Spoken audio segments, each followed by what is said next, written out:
अस्सलाम वालेकुम। आज हम बात करेंगे हेड लाइस के बारे में, यानी कि जुओं के बारे में। तो सबको ही पता है कि जुएँ क्या होती हैं, सुना ही होगा, एक्सपीरियंस भी किया होगा। तो बेसिकली ये छोटे-छोटे कीड़े होते हैं, जो बालों में रहते हैं और खून चूस के अपना डाइट अपनी उनकी ह्यूमन ब्लड होती है और ये सर से बाहर बालों के अंदर अगर ना रहें, तो ये नहीं रह सकते, नहीं सर्वाइव कर सकते, इसलिए इनको पैरासाइट्स भी कहते हैं, ठीक है? तो इंग्लिश में इनको हेड लाइस कहते हैं और साइंटिफिक नाम इसका है पेडिकुलस ह्यूमनस कैपिटस। इसके अंडों को उर्दू में लिखें कहते हैं और इंग्लिश में निट्स कहते हैं और अगर किसी को लाइस इन्फेस्टेशन हुई हो, उसके सर में जुएँ हों, तो मेडिकली इसको पेडिकुलोसिस कहते हैं। ये मसला बहुत कॉमन है। स्टडीज़ के मुताबिक 12 मिलियन बच्चे जो हैं, उनको हर साल उनके सर में जुएँ पड़ती हैं। तो एक सबसे कॉमन जो उसकी चीज़ है कि सर में ख़ारिश होती है, डिस्कम्फ़र्ट होता है, एम्बैरेसमेंट भी होती है। सोशल स्टिग्मा इसके साथ बहुत ज़्यादा है। हमारी सोसाइटी में बहुत मज़ाक उड़ाया जाता है और एम्बैरेसमेंट का बायस होती है अगर किसी को ये इन्फेस्टेशन है। हालाँकि जैसे कि और कोई बीमारी होती है और कोई इन्फेक्शन होती है, ये भी उसी तरह ही है। किसी का कसूर नहीं है, किसी की पुअर हाइजीन की वज़ह से ये नहीं होता। ये बस एक इंसेक्ट है जो अगर आपके बालों में किसी भी तरह इंट्रोड्यूस हो जाए, तो लाइस इन्फेस्टेशन हो जाती है। इस वीडियो को बनाने का मकसद ये है कि आपके नॉलेज में इज़ाफ़ा हो और आपको इन्फॉर्मेशन मिले जो हेल्पफुल हो और इसके सारे चीज़ के बारे में मैं अगर समराइज़ करूँ ना कि अगर किसी के सर में जुएँ हैं, तो इसका एज़ सून एज़ पॉसिबल आप ट्रीटमेंट करें, क्योंकि जितना जल्दी ट्रीटमेंट करेंगे, उतना आसान और उतना जल्दी आपका ट्रीटमेंट होगा, ठीक है? तो सबसे ज़्यादा किन लोगों के सरों में जुएँ पड़ती हैं? ज़्यादातर ये देखा गया है कि जो स्कूल गोइंग बच्चे होते हैं और उनमें भी जो लड़कियाँ होती हैं ख़ास तौर पे, उनमें ये ज़्यादा देखा गया है। लड़कियों का इसलिए मैंने कहा है क्योंकि अमूमन उनके बाल लंबे होते हैं कंपैरेटिवली और लंबे बालों की वज़ह से जो रिस्क है, जो चांस है कि वो कैच करें किसी और से लाइस, वो ज़्यादा होता है कंपेयर्ड टू बॉयज़। फिर अमूमन यही होता है कि बच्चों को स्कूल से जुएँ लगती हैं, फिर वो घर आते हैं, फिर घर से बाकी लोगों को लगती है। तो अमूमन यही है कि जो लोग अपनी कंघियाँ, अपने बालों में लगाने वाले क्लिप, पोनियाँ वग़ैरह इस तरह की चीज़ें आप शेयर करते हैं या सर जोड़ के बहुत ज़्यादा बैठते हैं, तो उन लोगों में इस तरह ट्रांसफरिंग होती है हेड लाइस की। तो कॉज़ यही है कि head to head contact is the most common cause. थोड़ा-सा लाइफ़ साइकिल ऑफ लाइस के ऊपर बात करते हैं।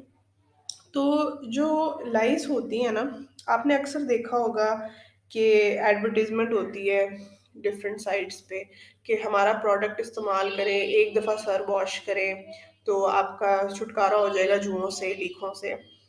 और बड़ा अपील करता है, लोग अपने पैसे भी खर्चते हैं, उन प्रोडक्ट्स को खरीदते हैं, फिर उनको इस्तेमाल करते हैं और फिर उनको मायूसी ही होती है। वजह ये है कि जो जुएँ होती हैं ना, आप किसी के सर में अगर जुएँ हैं, तो सारी जुएँ एक स्टेज पे नहीं है, एक साइज़ की नहीं है, एक ऐज की नहीं है, ठीक है? एक बंदे के सर में अगर 10 जुएँ हैं, तो मेबी उसके सर में को 50 लिखे हों। मेबी उसके सर में को 12-13 छोटी जुएँ हों, जो अभी फुल बड़ी नहीं हुई। तो जब ये अपने लाइफ साइकिल के डिफरेंट स्टेजेस पे होती हैं ना, तो उनकी ससेप्टेबिलिटी केमिकल ट्रीटमेंट से उनका जो है, उनका इफ़ेक्ट जो है इनके ऊपर वो मुख्तलिफ होता है। अब बहुत सारे ऐसे ट्रीटमेंट्स हैं जो जुएँ तो मार देती हैं, लेकिन जो लिखी होती हैं क्योंकि वो एक शेल के अंदर होती हैं, वो उससे प्रोटेक्टेड होती हैं, वो केमिकल उनको काइंड ऑफ टच ही नहीं करता। तो अगर कोई ऐसा प्रोडक्ट है जो क्लेम करता है कि एक वॉश में सारी जुएँ मर जाएँगी, ये नहीं हो सकता, ठीक है? I don't think so because अगर आप लाइफ़ साइकिल को समझें, तो यू शुड अंडरस्टैंड कि हम अब देखो आप जो शैम्पू आप इस्तेमाल करते हो या उनके ऊपर लिखा होता है अगर आप उनको पढ़ो कि वीकली उसका ट्रीटमेंट आप दोबारा रिपीट करें, 2-3 हफ़्ते रिपीट करें। उसकी वजह ये होती है कि जो जूं होती है ना, वो तकरीबन 1 दिन में 10 अंडे देती है, ठीक है? 10 लीखें जो है वो चिपका देती है बालों के साथ, हर रोज़, ओके? और तकरीबन हफ़्ता 10 दिन और लगते हैं उस लीक को हैच होने में, यानी कि उस शेल से निकलने में और फिर हफ़्ता और लगता है उसको मैच्योर जूं बनने में और जो मैच्योर जूं होती है, वो फिर आगे से और अंडे देती है, ठीक है? तो जो एंटी लाइस ट्रीटमेंट होता है ना वो एडल्ट जूं को ज़्यादा अफेक्ट करता है, जो केमिकल होते हैं। तो ये जो लीक है, अगर आप सपोज आपने एक दिन शैम्पू किया है और हफ्ते बाद दोबारा नहीं किया, आपको लगा कि एक दफ़ा ही काफ़ी है, तो फिर वो जो उस वक़्त जो लीक जो जूं बन रही है वो फिर उसको इफ़ेक्ट ही नहीं होगा उस केमिकल का, इसलिए दोबारा किया जाता है। तीसरी दफ़ा भी दोबारा करते हैं टू मेक श्योर कि फिर भी अगर कोई रह गई है जो अभी ग्रोथ फेज़ में है, तो उसको भी हम टारगेट कर लें। लिहाज़ा लाइफ़ साइकिल का डिस्कशन इस वीडियो में इसीलिए है ताकि आप इस कॉन्सेप्ट को समझें कि 1 हफ़्ते में एंटी लाइस ट्रीटमेंट जो है, उसको करने का फ़ायदा नहीं है। 1, 2, 3 दिन 1, 2, 3 हफ़्ते मुसलसल आप इस ट्रीटमेंट को रिपीट करें तो फ़ायदा होगा, ठीक है? तो कुछ फैक्ट्स इंटरेस्टिंग इनके बारे में हैं जी, कि कुछ लोग कहते हैं कि जुएँ अगर सर से गिर गई हैं, तो वो दोबारा चढ़ जाएँगी किसी के सर पे और हफ़्ता-हफ़्ता रह सकती हैं। ऐसे नहीं है कि जूँ अगर आपके बालों में से निकल जाती है ना, तो वो मैक्सिमम 1 या 2 दिन सर्वाइव कर सकती है, बगैर फ़ीड लिए, वरना उसके बाद वो वैसे ही मर जाती है। लीखें अमूमन लोग कहते हैं कि अब इतना बड़ा सर है, ख़ास तौर पे लड़कियों के लंबे बाल हैं, तो हम किस तरह सर देखें, बड़ा मुश्किल काम है। तो इस बात को समझना ज़रूरी है कि जो लीखें होती हैं ना, वो सारे बालों की लेंथ तक नहीं होती। जो जूं होती है ना, वो प्रेफ़र करती है कि वो अंडे सर के मैक्सिमम करीब दे। क्यों? क्योंकि ये जो लिखें होती हैं ना, ये जो अंडे होते हैं जुओं के, इनको थोड़ी-सी गरमाइश चाहिए होती है अच्छी डेवलप होने के लिए।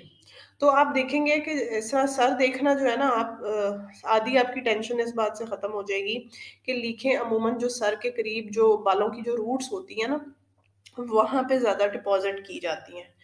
और हाँ, किसी का अगर बहुत सीवियर इन्फेस्टेशन है, काफ़ी अरसे से उसका सर क्लीन नहीं हुआ, तो वो ऊपर की तरफ आ सकती है, जैसे-जैसे बालों की ग्रोथ होती है।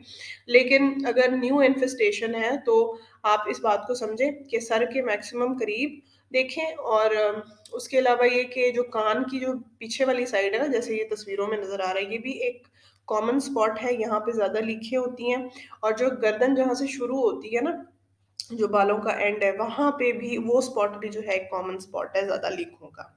लीक जो है वो चिपकी होती है बाल के साथ और हल्की-सी सिल्वरी काइंड ऑफ शाइनी उसका एक लुक होता है रोशनी में।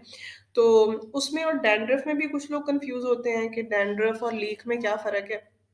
तो उसमें ये है कि डैंड्रफ फ्लेक्स होते हैं और वो शेक करने से वैसे ही उतर जाते हैं और लीक जो है वो जब तक आप उसको खुद खींच के रिमूव नहीं करते, तब तक वो रिमूव नहीं होती, ठीक है?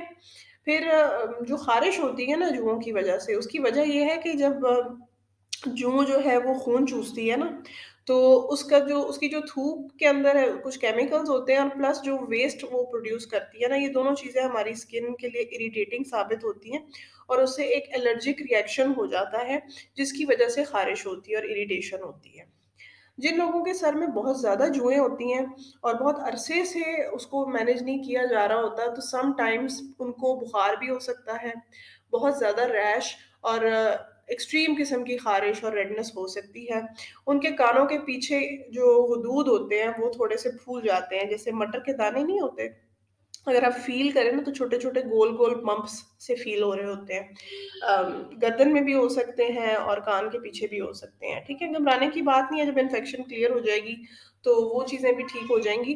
लेकिन वो एक्सट्रीम केस है, उसमें तो आपको डॉक्टर के पास जाना चाहिए।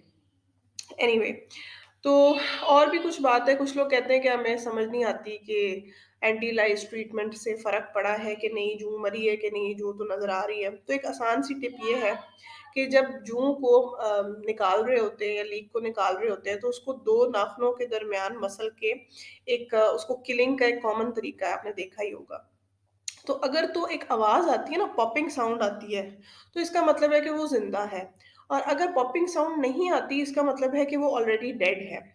तो आप इस चीज़ से अंदाज़ा लगा सकते हैं फॉर एग्ज़ाम्पल कि एंटी लाइस ट्रीटमेंट का ये मतलब नहीं कि सारी जुएँ बालों में से निकल जाएँगी। वो वहीं पे उनकी डेथ हो जाती है, तो जब आप इस तरह निकालें, सर साफ़ करें, तो इस तरह आपको आइडिया हो सकता है कि वो ट्रीटमेंट आपके लिए फ़ायदेमंद था कि नहीं था। फिर ये कि ट्रांसमिशन के बारे में थोड़ी-सी बात कर लेते हैं। ये लगती कहाँ से हैं या आती कहाँ से हैं? तो बेसिकली ये है, एक तो मैंने आपको बताया कि जो लोग सर सर बहुत ज़्यादा जोड़ते हैं चाहते ना चाहते, तो बच्चे ख़ास तौर पे खेलते वक़्त उनके सर आपस में उनका कॉन्टैक्ट हो रहा होता है, तो इस तरह ट्रांसफ़र हो सकती है। फिर बालों में लगने वाली चीज़ें जैसे हेयर बैंड, पोनी क्लिप वग़ैरह, वो भी समटाइम्स उनमें भी लगी रह जाती है, एक से दूसरे पर्सन में इस तरह भी ट्रांसमिट हो सकती है। फिर जो पर्सन है जिसके बालों में जुएँ हैं, उसके टॉवल, उसकी बेडशीट, उसका पिलो केस, ये सारी चीज़ों के ऊपर जुएँ गिर सकती हैं और अगर कोई और उनके ऊपर लेटे, तो मुमकिन है कि वहाँ से उनको ट्रांसफ़र हो जाए। इसी तरह स्कार्फ़ और हैट्स, इवन हेडफ़ोन्स भी और कंघियाँ, ब्रश वग़ैरह ये सब शेयर करने से मुमकिन है कि ऐसे हो जाए। सिम्पटम्स आपको जैसे बताया कि ख़ारिश होती है और कभी-कभी ऐसा भी महसूस होता है कि जैसे बालों में कुछ चल रहा है। कुछ लोगों को हल्की-सी गुदगुदी जैसी महसूस होता है या फिर फ़ीलिंग आती है बाकायदा कि बालों में कुछ चल रहा है। फिर ये कि रैश हो सकता है, बाल आपस में चिपके-चिपके, जुड़े-जुड़े हो सकते हैं। लिम्फेडिनोपैथी यानी कि हदूद की जो स्वेलिंग है, जैसे कि दूसरी तस्वीर में आपको नज़र आ रही है, छोटा-सा मटर के दाने जैसी स्वेलिंग है, इसको लिम्फेडिनोपैथी कहते हैं मेडिकल ज़ुबान में। फिर ये कि जैसे कि मैंने आपको कहा कि लीखों का कॉमन स्पॉट जो है वो वहाँ पे नज़र भी आ सकती हैं विज़ुअली, अगर आप देखें कि सर की रूट्स में, कानों की बैक साइड पे और गर्दन के स्टार्ट में। ड्यूरेशन ये है कि जब तक आप इसका कुछ करेंगे नहीं, इन्होंने नहीं जाना, ठीक है? तो इसका ट्रीटमेंट जब तक नहीं होगा, ये मल्टीप्लाई होती चली जाएँगी। जैसे कि मैंने आपको कहा कि एक जूँ दिन में 10 अंडे अगर देती है और फिर आगे से जब वो हफ़्ते बाद सारी एडल्ट जूएँ बनती है, फिर वो 10-10 अंडे देती हैं, तो आप सोच सकते हैं कि कितने कम टाइम में कितना मामला बिगड़ सकता है। तो एज़ सून एज़ पॉसिबल इसका ट्रीटमेंट शुरू कर देना चाहिए। कुछ मिथ्स के ऊपर बात कर लेते हैं, कुछ लोगों के बिलीफ्स हैं, जो मैं यहाँ पे एड्रेस करना चाहती हूँ, जो कि करेक्ट नहीं है, ठीक है? तो एक तो लोगों को लगता है कि जो लोग गंदे होते हैं और अनटाइडी होते हैं, उन लोगों के सर में ही सिर्फ़ जुएँ पड़ती हैं, हम तो बड़े साफ-सुथरे हैं, हमारे सर में नहीं पड़ सकती। नो, इसकी टाइडीनेस के साथ कोई ताल्लुक नहीं है। अगर आपका सर का कॉन्टैक्ट हो गया है किसी ऐसी पर्सन के साथ, चाहे आप दुनिया के साफ-तरीन इंसान हैं, तो इस चीज़ को आप रोक नहीं सकते, ठीक है? अगर आपका कॉन्टैक्ट हो गया है, तो आपको जुओं की इन्फेस्टेशन हो सकती है। फिर ये कि कुछ लोगों को लगता है कि सिर्फ़ जो गरीब लोग हैं, जो इस तरह के ओवर क्राउडेड इलाकों में रहते हैं, सिर्फ़ इनको जुएँ पड़ती हैं। अगेन ये भी ठीक नहीं है। हाँ, शायद ओवर क्राउडिंग जैसे उनकी लिविंग स्पेस है कि एक कमरे में 10-10 लोग अगर रह रहे हैं, तो हाँ, ट्रांसमिशन इज़ मोर लाइकली, लेकिन इसका ट्रांसमिशन से ताल्लुक है, ये नहीं है कि सिर्फ़ इन लोगों को ही जुएँ इन्फेक्ट करती हैं। फिर कुछ लोगों को लगता है कि कुछ बालों के कलर या कुछ खून की टाइप्स जो हैं, वो भी जुएँ प्रेफ़र करती हैं certain hair colour, certain blood type, तो दैट्स नॉट ट्रू। जुओं जो है उसने तो सिर्फ़ ट्रांसमिट होना है, उसको जहाँ पे खुराक मिलेगी उसने चले जाना है, जहाँ पे उसको बाल मिलेंगे उसने वहाँ पे छुप जाना है। तो हेयर कलर इतना मैटर नहीं करता और ब्लड टाइप कैसे वो उनको पता हो सकता है, ठीक है ना? तो ये भी फ़ॉल्स बात है। फिर ये कि कुछ लोगों को लगता है कि जुएँ एक सर से दूसरे सर से उछल सकती हैं, वो उछल नहीं सकती, इनकी छोटी-छोटी टाँगें होती हैं, वो सिर्फ़ क्राउलिंग कर सकती हैं, वो उड़ भी नहीं सकती, ठीक है? जुएँ फ्लाई नहीं कर सकती, जुएँ स्विम नहीं कर सकती, जुएँ कोई बीमारी एज़ सच ट्रांसमिट नहीं करती। जैसे कि होता है ना कि मलेरिया, डेंगू मच्छर से ट्रांसमिट होता है, ऐसे नहीं है कि ये कोई वायरस या कोई बैक्टीरिया इस तरह ट्रांसमिट करे। ये इटसेल्फ एक प्रॉब्लम है, लेकिन it does not carry diseases. फिर एक बहुत कॉमन बिलीफ है कि गीले बालों को आपने बाँध लिया तो जुएँ आ जाएँगी। तो जुएँ हवा में से तो नहीं ना आती। हाँ, शायद कोइंसिडेंस हो सकता है, लेकिन एक तो एक मतलब पानी एक इस तरह जूं को पैदा तो नहीं कर सकती। तो ये भी फ़ॉल्स बिलीफ है। फिर सम पीपल थिंक कि सिर्फ़ लड़कियों के सर में जुएँ होती हैं। अगेन हाँ, उनमें चांस ज़्यादा हो सकता है, लेकिन it's not gender specific, it's not age specific also. Some people believe कि ये सिर्फ़ बच्चों को होती है, बच्चों को नहीं होती, बड़ों को भी हो सकती है। और इसमें ये कि कुछ लोग कहते हैं कि जानवरों से, पेट्स से भी लग सकती हैं। नहीं, ये ह्यूमन हेड के ऊपर ही सर्वाइव करती हैं या पेट्स में से इनका नहीं ट्रांसमिशन होती। फिर ये कि कुछ लोग कहते हैं कि जिन लोगों के सर में जुएँ होती हैं, उनके बाल बड़े अच्छे होते हैं। तो again false, in fact with time ये आपके बालों को कमज़ोर करते हैं। कॉम्प्लिकेशंस, अब ये वो चीज़ें हैं जो कि अगर ज़्यादा मामला बिगड़ जाए, ज़्यादा इन्फेक्शन, ज़्यादा इन्फेस्टेशन हो जाए तो क्या-क्या कुछ हो सकता है।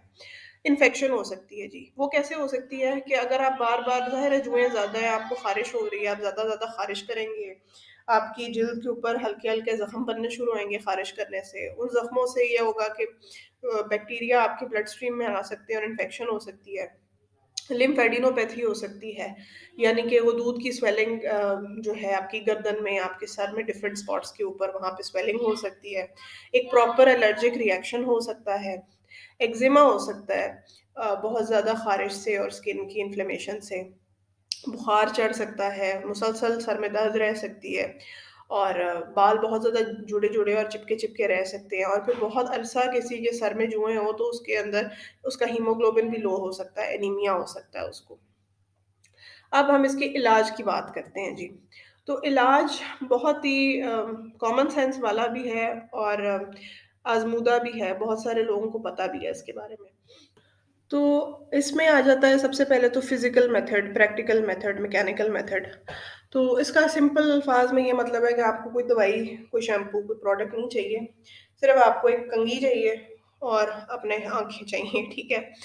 तो होता ये है कि अमूमन ये जो नानियाँ-दादियाँ पुरानी सबका यही मशवरा होता है कि जी बरीक कंघी लो ते बच्चेਆਂ दा सर गीला करो और कंघी फेरते जाओ और निकालते जाओ जुएँ, ठीक है? तो और ये मैं आपको बता दूँ, आप जो मर्ज़ी कर लो ना, जो लीक होती है ना, उसको मैनुअली ही रिमूव करना होता है, ठीक है? तो इसमें ये है कि कुछ लोग जो होते हैं बच्चों की बिल्कुल सर ही शेव कर देते हैं। तो ठीक है, गर्मियाँ हैं और आपने वैसे भी करवाना था तो शेव कर दें, लेकिन जो बच्चियाँ हैं और ख़ास तौर पे जिन बच्चों को ये चीज़ अपसेट करती है कि उनके बाल शेव करें, तो ज़रूरी नहीं है कि आप उनका सर जो है वो शेव कर दें। तो सिंपल बात ये है कि आप बच्चे को बिठाएँ और उनके कपड़ों के ऊपर, उनकी गर्दन के ऊपर एक टॉवल सा या कोई कपड़ा सा बिछा दें और उनके बाल किसी तरह गीले कर दें, बेशक ऑयल लगा लें, पानी से गीला कर लें और उसके बाद बारीक कंघी वहाँ पे फेरते जाएँ। बालों को ऑयल करना या गीले करने का मकसद ये है कि उससे आसानी से जूं जो है वो पकड़ी जाती है कंघी के अंदर। फिर जो लीखें होती हैं उनको अच्छी रोशनी में बैठ के देखना पड़ता है, निकालना पड़ता है और मेक श्योर कि जब आप उनको निकालें तो उसी वक़्त उनको किल करके डिस्पोज़ करें, ठीक है? फिर ये कि जब आप इतनी मेहनत कर रहे हैं, वैसे ये रोज़ आपको इसको करना पड़ेगा मुसलसल 1 वीक के लिए, 2 वीक्स के लिए, तभी जाके ये प्रॉब्लम ख़त्म होगी। और ये है कि अगर घर में किसी एक फ़र्द के सर में जुएँ हैं, तो मुमकिन है कि दूसरे लोगों के बालों में भी हों, तो उनको भी चेक करना और उनके सर को भी साफ़ करना ज़रूरी है, क्योंकि फिर आपकी मेहनत का कोई फ़ायदा नहीं है कि अगर एक बंदे का सर साफ़ है और दूसरे का उसी तरह है, तो फिर वो वापस फैल जाएगा पूरे घर में, ठीक है? तो दूसरा हम आते हैं जी केमिकल मेथड्स के ऊपर। तो बाज़ार में बेतहाशा चीज़ें हैं, शैम्पू हैं, क्रीम है, लोशन है, जो कि एंटी लाइस इफ़ेक्ट को क्लेम करते हैं। तो एक चीज़ याद रखिएगा कि ऐसे जो प्रोडक्ट्स होते हैं ना, फ़ायदा तो दे सकते हैं, लेकिन सबसे पहले तो जो मैंने आपको लाइफ़ साइकिल समझाया था ना, तो इन प्रोडक्ट्स को बार-बार रिपीट करना होता है ट्रीटमेंट। दूसरी बात ये कि जो मैनुअल मेथड है ना, ये जो कंघी फेरना और लीख निकालना, ये आपने फिर भी करना है, बेशक आप ये करें, ठीक है? तीसरा ये कि ये जो प्रोडक्ट्स होते हैं, ये बहुत जो छोटे बच्चे होते हैं ना और जो प्रेग्नेंट औरतें होती हैं, उनको तो नहीं सूट करता और दूसरा ये है कि वैसे भी ये डॉक्टर से पूछ के लें तो बेहतर है, ये हर पर्सन को नहीं सूट करता, ठीक है? सो ये तस्वीरें मैंने कहा मैं शामिल कर लूँ, इसमें आप देखें ये डिफरेंट टाइप्स की कंघियाँ हैं। वैसे तो जो ऊपर वाली जो व्हाइट कलर की है सबसे कॉमन है, लेकिन ये जो आजकल जदीद किस्म की आई हैं ना, ये जो मेटालिक सी हैं और इनका ये है कि इनमें से अक्सर लीखें भी इनमें बाहर आ जाती हैं। बहुत ही फाइन होती हैं इनकी द बहुत ही करीब-करीब होते हैं, तो इट्स वेरी हैंडी। तो ये हर घर में जिसमें बच्चे हैं ना, ये मेरा ख़्याल है कि हर पेरेंट के पास ये होना चाहिए। फिर ये कि जैसे कि मैंने आपको कहा कान के पीछे, गर्दन के ऊपर और सर के करीब, ये साइड्स आप ज़रूर चेक करें लीखों के लिए। अच्छा, ये एक प्रोडक्ट था, ये मैंने लोगों से इसके बारे में सुना है। आई डोंट नो कि ये काम करता है कि नहीं, यूज़ तो नहीं किया, लेकिन ये है कि ये वी कोम नाम का एक प्रोडक्ट मिलता है मार्केट में। इसमें ये है कि जिन लोगों को ये प्रोसेस मुश्किल लगता है सर साफ करने वाला और उनको वैसे वो जूं को पकड़ने, मारने से उनको इश्यू है, तो ये उन लोगों के लिए शायद हेल्पफुल प्रोडक्ट हो। ये बेसिकली कंघी है और इसके अंदर एक वैक्यूम पावर होती है, सक्शन होती है।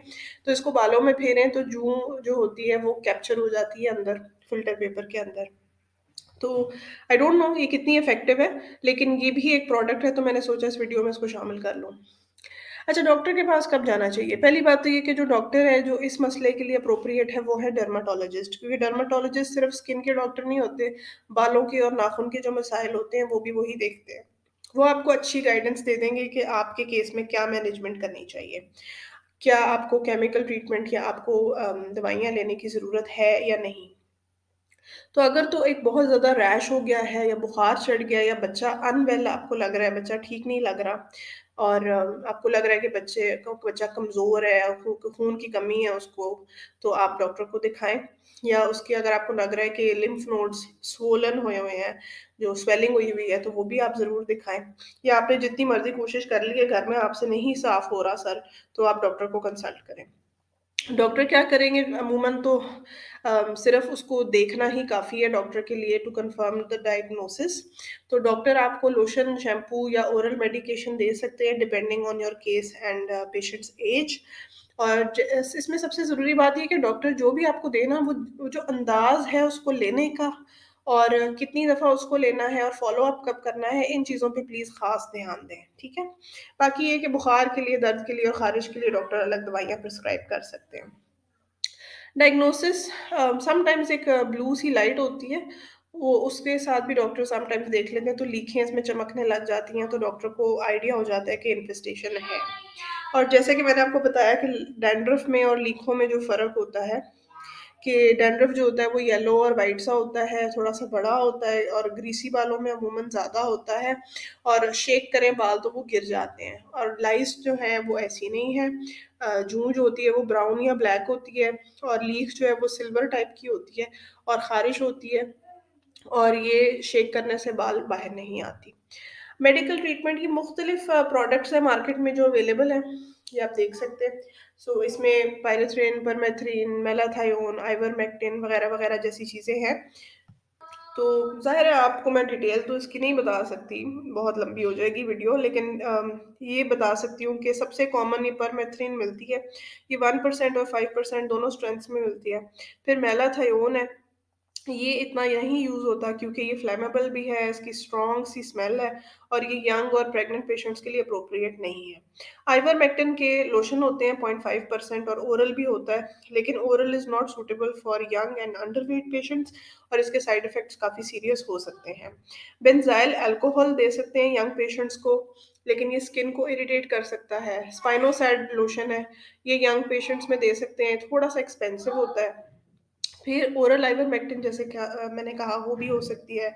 डाइमेथिकोन यंग पेशेंट्स के लिए हो सकती है, ये लाइस को सफोकेट करती है और ये सिलिकॉन बेस्ड होता है। फिर लिंडेन भी एक क्या मेडिसिन है, इसके भी बहुत सीरियस साइड इफ़ेक्ट्स होते हैं, यंग पेशेंट्स और प्रेग्नेंट पेशेंट्स को सूट नहीं करता इसलिए नहीं दिया जाता अमूमन और एंटीबायोटिक्स दे सकते हैं अगर इन्फेक्शन हो गई है और एंटीहिस्टामिन्स यानी कि एंटी एलर्जिक दे सकते हैं ख़ारिश को मैनेज करने के लिए। तो as a general rule lotion shampoo से ज़्यादा हेल्पफुल होते हैं। जो लीखे हैं उनको आपने मैनुअली ही रिमूव करना है, चाहे जो मर्ज़ी ट्रीटमेंट आपको कहे। और इसमें ये है कि कुछ लोग जो है ये सारे प्रोडक्ट सर पे लगा के तो शावर कैप या प्लास्टिक का शॉपर चढ़ा लेते हैं सरों के ऊपर। ये प्लीज़ ना करें, ये बहुत गलत प्रैक्टिस है क्योंकि ये डेंजरस साबित हो सकता है, ख़ास तौर पे जो छोटे बच्चे हैं। ये शॉपर अगर उनके फेस को कवर कर दे तो बच्चा सफोकेट हो सकता है। फिर ये कि घर के सारे लोगों का ट्रीटमेंट इकट्ठे शुरू करें और इकट्ठे उनका इलाज होना चाहिए क्योंकि वरना फिर फ़ायदा नहीं है इलाज करने का, ठीक है? फिर ये कि it's important to consult a doctor जब बच्चे बहुत छोटे हों या प्रेग्नेंट या फीडिंग करने वाली औरतें हों, तो इस केस में आप खुद से कोई प्रोडक्ट ना ट्राई करें। फिर ये कि चॉइस ऑफ ट्रीटमेंट जो है वो मुख्तलिफ चीज़ों पे डिपेंड करता है, बच्चे की एज, उसका वज़न, एलर्जी, सेंसिटिविटी वगैरह डिफरेंट चीज़ें डॉक्टर कंसिडर करते हैं। फिर ये कि अपनी कंघी, अपने पर्सनल आइटम्स, अपने टॉवल, इस तरह की चीज़ें दूसरों के साथ शेयर ना करें। ट्रीटमेंट्स फेल होने की सबसे कॉमन वजूहात क्या है? नंबर 1 ये कि मरीज़ ने डॉक्टर के इंस्ट्रक्शंस को सही तरह फ़ॉलो नहीं किया। दूसरा ये कि वीकली प्रोसेस को रिपीट नहीं किया, सिर्फ़ एक दफ़ा करके छोड़ दिया। तीसरा ये कि जो प्रोडक्ट इस्तेमाल किया था उसकी क्वालिटी पुअर थी। चौथा ये कि जो लाइस हैं वो रेज़िस्टेंट हैं उस प्रोडक्ट से, जो कि आजकल बड़ा कॉमन मसला है। जिस तरह एंटीबायोटिक की रेज़िस्टेंस होती है ना कि असर करनी बंद हो गई है, वो बैक्टीरिया स्ट्रॉन्ग हो जाते हैं। इसी तरह कुछ लाइस हैं जिन्होंने अपने अंदर एक समझें कि एक प्रोटेक्शन बना ली होती है उस केमिकल के अगेंस्ट और उसको असर नहीं होता उसका। और फाइनली ये कि घर के सारे लोगों ने इकट्ठे ट्रीटमेंट शुरू नहीं था किया, इसलिए एक बंदा ठीक हो भी गया था लेकिन उसको दूसरे से दोबारा लग गई, तो इल्ज़ाम ये आया कि जी ट्रीटमेंट काम नहीं किया। ठीक है? तो इन चीज़ों को कंसिडर करिएगा। ये कुछ प्रोडक्ट्स हैं मार्केट में जो कॉमनली इस मसले के लिए यूज़ होते हैं।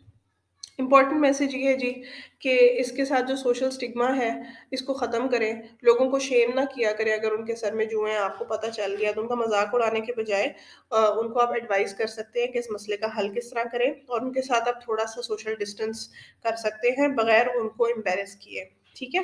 हेड लाइस किसी को भी हो सकती है, इसका हाइजीन से ताल्लुक नहीं है। और बच्चों को अगर कोई आप देख रहे हैं कि कोई बुली कर रहा है तो उस चीज़ को एड्रेस करें।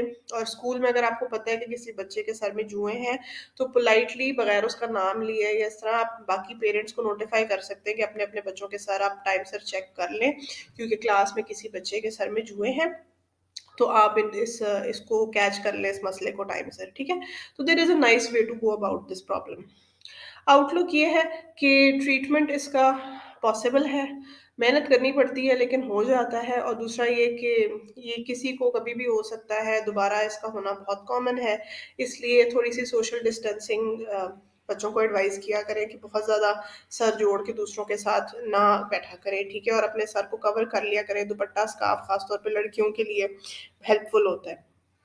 प्रिवेंशन यही है कि आप इस तरह ब्यूटी पार्लर जाते हैं, सैलून जाते हैं, तो उन अपने ब्रश और अपनी कंघी पर्सनल अपनी साथ लेके जाया करें, दूसरों के साथ ना शेयर किया करें। और ये है कि जब जुओं का मसला ख़त्म हो जाए, तो अपनी सारी जो चीज़ें हैं जिनके साथ आपके सर का कॉन्टैक्ट है, आपके तौलिए, आपकी बेडशीट, आपके तकिए के गुलाफ वगैरह-वगैरह, इन सबको आप गर्म पानी में धोएँ और धूप में सुखाएँ और इस्त्री करके खुश करें, ताकि हीट जो होती है ना, वो भी इनको मार देती है। तो दैट्स इम्पोर्टेंट टिप। फिर ये कि स्कूल के बच्चों की काउंसलिंग करें, head to head contact avoid करें और दैट्स इट। या I hope you like this video. If you liked it please like, comment, share and subscribe to my channel. Follow me on Instagram and Facebook और इंशाल्लाह दोबारा एक और video के साथ हाज़िर होंगी। अल्लाह हाफ़िज़।